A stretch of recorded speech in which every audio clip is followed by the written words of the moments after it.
Good morning. Let me make you a cup of coffee. Have you already had some of my gardening troubles? Me too.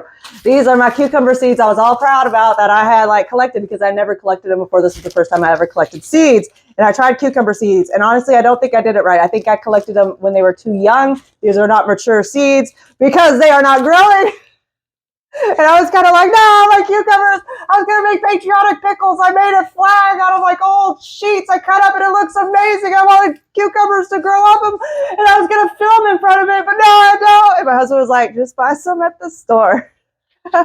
Like a new cucumber plant. I was like, you know what, you're right. So I'm going to do that. I am giving these seeds one more shot. I put them in water to see if they'll germinate, but I do think I just didn't wait long enough. These are not mature seeds. I need to, this year, get an heirloom cucumber plant and wait until it's, I don't know, I'll learn the process again because I think I failed. But the moment, the thing I'm trying to get across is do not consider a failure as a determination of your worth. Because these are learning experiences. I will wait longer this time. Every gardening failure is an experience for you to learn and get better. Do not look at it as the garden's dying.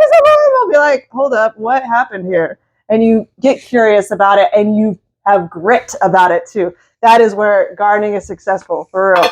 I'm so stoked, even though I've had some casualties in the garden. My cucumber plants haven't even come up yet. Some stuff is doing really awesome, pretty stoked. Tomato throne is coming in real nice. I'm really excited. Let me know what you're really excited about. And also, heads up, I learned this, for instance, my example was the cucumbers. I learned this season. What is something else that you learned this season that is helping you be better for next season? I love you. We got this. Let's go.